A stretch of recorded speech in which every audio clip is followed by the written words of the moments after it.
Fuel prices. They are stinging businesses. They are hurting families alike at the moment.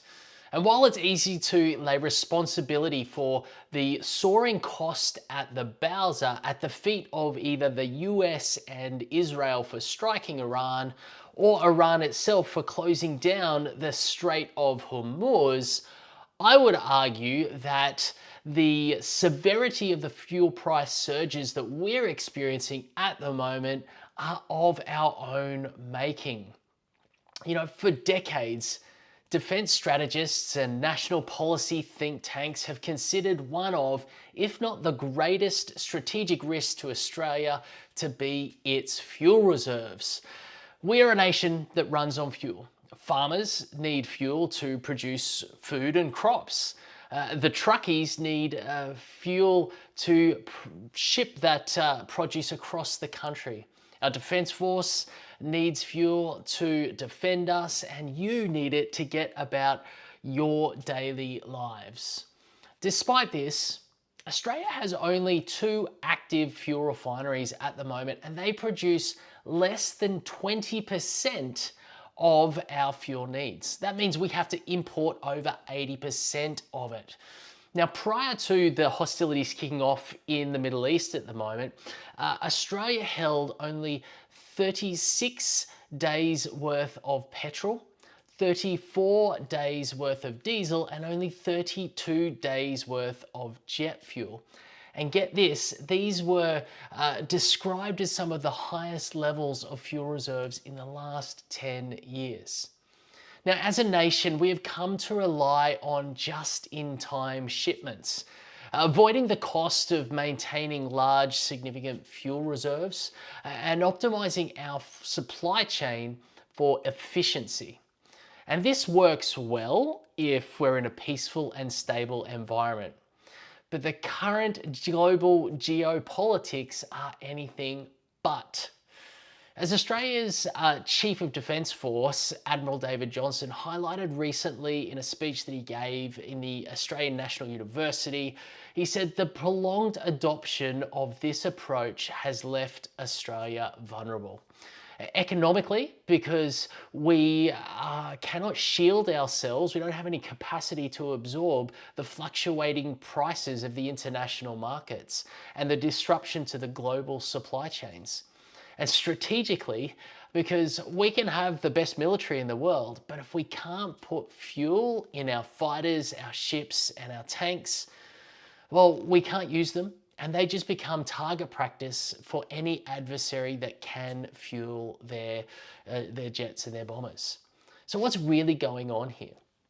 Well, the relentless drive for efficiency became really prevalent with the adoption of lean philosophy, which has become so popular in business today.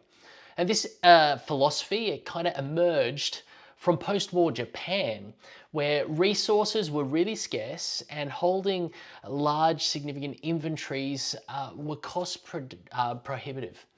So just-in-time delivery became necessary for business survival in that environment and context. Now, this philosophy was honed by Toyota and popularized by the book The Toyota Way. Lean thinking was quickly adopted by businesses across the Western world because its practices of removing waste, duplication, and inefficiency led to a reduced cost base and therefore higher profits. Now, in the West, where short-term thinking is rife and the ruthless pursuit of profit is continuously prioritized, the adoption of lean thinking has resulted in businesses ripping out any redundancy from every aspect of business, from supply chains to people processes. And you know what? The consequences follow a predictable pattern. Firstly, people get so focused in their own patch. In an efficient system, everybody has their own, tasks and roles to play. And people become masters of their own work while remaining novices about their colleagues. Now, take one person out of that system and the system starts to crack. And because lean approaches get the greatest productivity from the fewest amount of resources, those remaining people get stretched super thin. They're less able to cover gaps, less able to help one another, less able to think beyond their own patch, and they're on the road to burnout. All right. And what looks like a team is actually a collection of stretched and stressed individuals, heads down in their own lane. The second casualty here is so often growth. People are running at capacity just to keep up. And so the learning stops, capability plateaus.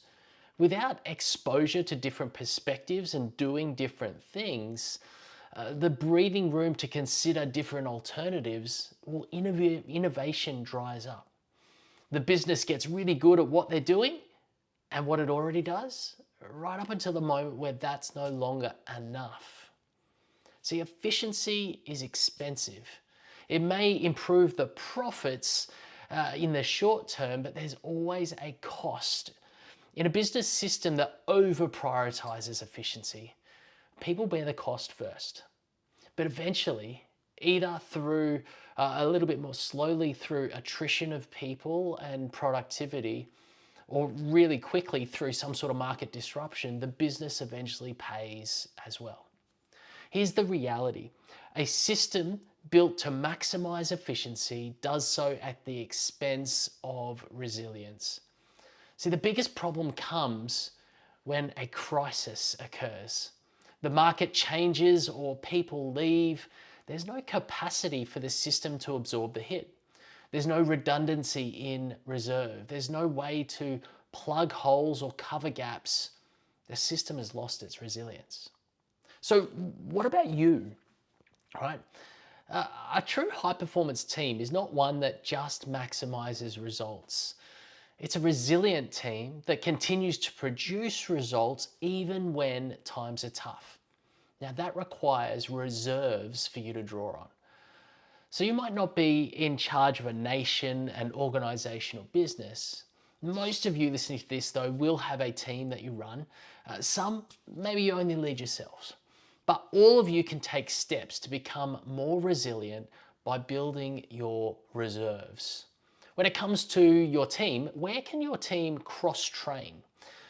Not to master the tasks of each colleague, but at least to gain a level of base proficiency so that individuals can cover their colleagues when needed.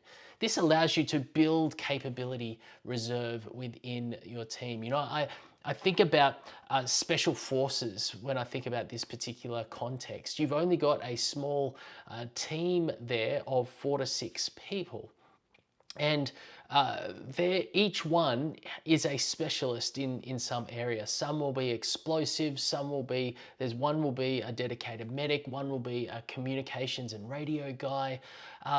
But all of them will have a base level of proficiency in how to work the radio. All of them are trained on how to provide a high level of first aid and medical care. All of them know how to operate some of the demolition and explosives there. They all know how to use each other's weapons so that in the battlefield, if they have to, they can pick up the radio and use it. They can provide first aid. They can grab their mate's weapon and use it as well. Not all of them are specialists in every area, but they all have a base level of proficiency. And that's why they are so resilient as a team, so high performing in that capacity. So where can you cross-train? That builds a capability reserve. Think about where the risk areas are for your team. Are there single points of contact, single points of reliance, single points of failure? What are the risks that you have there? And what are the strategies that you are putting in place in order to mitigate those, mitigate the single points of failure, to prevent burnout in the team, to promote innovation and support some of those things that are at risk if you over-index on efficiency? And then I want you to think about yourself, all right? As an individual leader, where are you building extra capacity into your work? Whether it's thinking time or learning time or strategic time, where are you not producing but gaining the clarity and perspective that you need in order to be more productive? And I encourage you to also think about, how are you maintaining your personal reserves? Your health and your energy fuel your ability to turn up and perform in the workplace. Just as our nation needs fuel, so does your body, so do you. Are you doing what you need to in order to look after your health and to restore your energy, to maintain your vitality in life, leadership, and the workplace? Maintaining these reserves may not directly maximize profits this quarter, but it will minimize the hit that you and your business will take and keep profits possible when, not if, but when the crises come. So, in closing, my encouragement to you is to consider, what are the personal and team-based reserves that you need to build and maintain in order to maximize performance over the long term, to be resilient in the face of a crisis. Until next time, lead well.